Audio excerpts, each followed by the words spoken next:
urgent search. A suspect in the case of the family murder, their home set on fire in Washington, D.C. He is considered armed and dangerous. The young family, a mother and father, their son, and their housekeeper, all killed. Authorities say tied up in their home. Their mansion then set on fire just blocks from the vice president's home. And tonight, authorities now asking for your help finding this man. This wanted poster now being circulated, authorities revealing a major break in the case.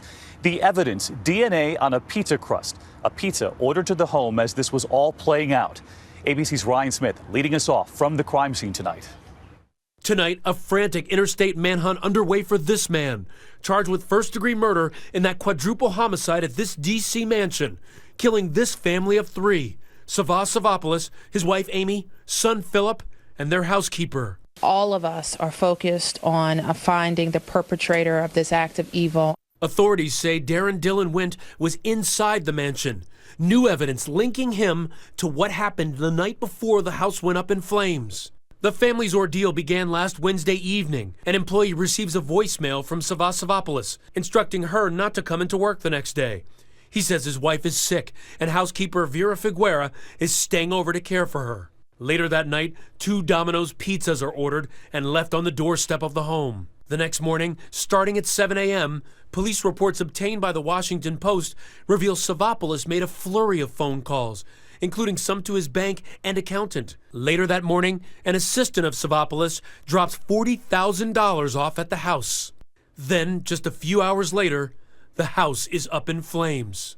The 3 adults found dead in the home, stabbed and doused with gasoline, and the child found burned in his bedroom. Authorities now believe Wint was the man seen running near the family's burned-out Porsche in this surveillance video. He's an angry, troubled man, relatives say. He's very hostile. He's arrogant. He doesn't listen. Wint has a long rap sheet, including arrests for assault and domestic violence. That criminal history led to his identification.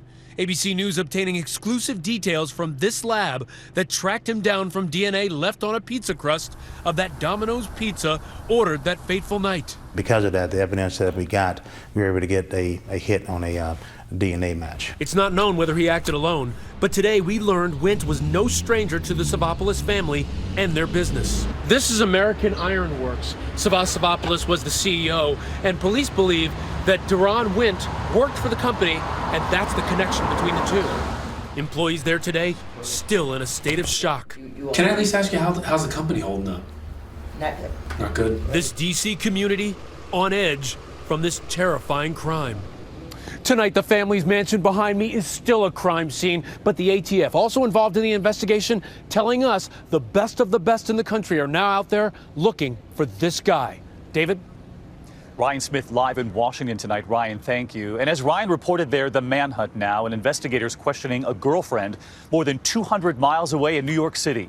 The suspect considered armed and dangerous, as I mentioned. ABC's Gio Benitez on the ground in Brooklyn, where authorities have been conducting key interviews tonight. Gio?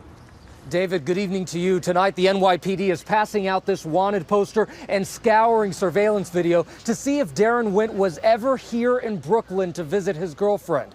Police interviewed that woman earlier today, describing her as cooperative. Sources say she told detectives she thought Wint might turn himself in to Washington, D.C. police. He is not believed to be in New York at this time, but right now, this city is a big part of this investigation, David.